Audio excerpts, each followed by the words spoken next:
సదాశివసమారంభాం వ్యాసశంకరమధ్యమాం అస్మదాచార్యపర్యంతాం వందే గురుపరంపరాం. జ్యోతిషశాస్త్రాన్ని భావితరాల వారికి ప్రసాదించిన ఋషుల యొక్క పాదపద్మాలకి నమస్కారం చేసుకుంటూ, అలాగే నాకు ఈ జ్యోతిష విద్యను నేర్పిన గురువర్యులు జ్యోతిష బ్రహ్మ కీర్తిశేషులు శ్రీ ఏరంకి సూర్యనారాయణ మూర్తి గారు, సూర్యశ్రీ దైవజ్ఞ గారి యొక్క పాదపద్మాలకి నమస్కారం చేసుకుంటూ, ఓం శ్రీ మహాగణాధిపతి నమః, శ్రీ గురుభ్యో నమః, హరి ఓం. వీక్షకులందరికీ నమస్కారం. వృషభ రాశి వారికి ఈ వారం చాలా ఆనందదాయకమైనటువంటి వాతావరణం గోచరిస్తూ ఉన్నది. ప్రత్యేకించి ఈ వారంలో మారేటువంటి రవికుజ గ్రహాలు రెండూ కూడా మీకు అనుకూలించేటువంటి ఫలితాలను ఇవ్వబోతూ ఉన్నారు. ప్రస్తుతానికి వ్యయంలో సంచారం చేస్తూ ఉన్నటువంటి గురుగ్రహం కొంత ప్రతికూలమైనటువంటి వాతావరణాన్ని కలిగించినా, లాభంలో ఉన్నటువంటి రాహుగ్రహం కానీ బుధగ్రహం కానీ లేదా లాభంలోకి వచ్చేటువంటి రవి కానీ దశమ కేంద్రంలోకి రాబోతూ ఉన్నటువంటి శని కుజ లేదా శుక్రుల యొక్క సంచారం ఇవన్నీ కూడా అత్యంత శ్రేయోదాయకమైనటువంటి ఫలితాలని ఇస్తూ ఉన్నాయి. అయితే దీనివల్ల ఏమవుతుంది? వృత్తి ఉద్యోగాల్లో ఎదుగుదల. ఇప్పటివరకు కష్టపడి పనిచేసినటువంటి మీకు సరైనటువంటి గుర్తింపు లేక ఇబ్బంది పడుతూ ఉంటే ఈ గ్రహస్థితి వల్ల ఉద్యోగంలో గుర్తింపు లభించినటువంటి గుర్తింపు ద్వారా మీకేదైనా లబ్ధి చేకూరేటువంటి విధంగా, ప్రయోజనం చేకూరేటువంటి విధంగా కూడా అవకాశం ఉంటుంది. అలాగే ప్రభుత్వ రంగానికి సంబంధించినటువంటి కార్యక్రమాలు, ప్రభుత్వం నుండి మీకు ఏదైనా పనులు అవ్వవలసి ఉంటే అవన్నీ కూడా సకాలంలో పూర్తయ్యేటువంటి విధంగా ఈ గ్రహస్థితి అవకాశాన్ని కల్పిస్తుంది. వివాహాది శుభ కార్యక్రమాలు ఏవైతే ఇప్పటి వరకు కొంత వెనకడుగు వేస్తూ వెనక్కి వెళుతూ ఉన్నాయో అటువంటివన్నీ కూడా ఈ వారంలో చక్కగా ముందుకు వెళ్ళడానికి అవకాశం ఉంటుంది.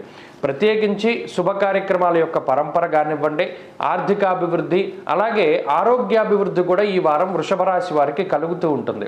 ప్రత్యేకించి లాభస్థానంలో రాహు రవి బుధ గ్రహాల యొక్క కలయిక వల్ల వారాంతంలో శుభ కార్యక్రమాలు అలాగే తీర్థయాత్రలు, ప్రత్యేకించి ఏదైనా వంశాభివృద్ధి కలగజేసేటువంటి విధంగా, కులానికి జయాన్ని కలిగించేటువంటి విధంగా ఇలా మీరు ఏదైతే మంచి కార్యక్రమాలు చేస్తున్నారో దానివల్ల అటు మీ కుటుంబానికి లేదా మీ వంశానికి లేదా మీరు పుట్టినటువంటి కులానికి కూడా ఇవన్నీ కూడా వర్ధనీయకంగా ఉంటాయి. 10 మందిలోనూ మంచి పేరు తెచ్చుకుంటూ మంచి పదవిని సంప్రాప్తి చేసేటువంటి గ్రహస్థితిగా ఈ గ్రహస్థితి వస్తూ ఉంటుంది. ప్రత్యేకించి కుటుంబ సభ్యుల యొక్క సహకారం పూర్తి స్థాయిలో ఉంటుంది. కుటుంబ సభ్యులు తోబుట్టువులకి మీకు ఉండేటువంటి సఖ్యత పెరుగుతూ ఉంటుంది.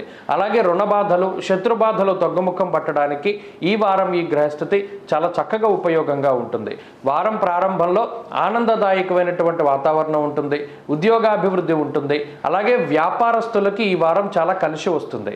వ్యాపార పరంగా తీసుకునేటువంటి ప్రతి నిర్ణయం కూడా ఈ వారంలో మంచి ఫలితాలను ఇస్తూ ఉంటాయి.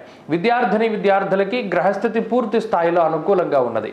విదేశీ విద్య, దూర విద్య, పోటీ పరీక్షలు, మౌఖిక పరీక్షలు ఇటువంటివి ఏవైనా సరే మీరు మంచి ప్రతిభని కనబరచగలుగుతారు.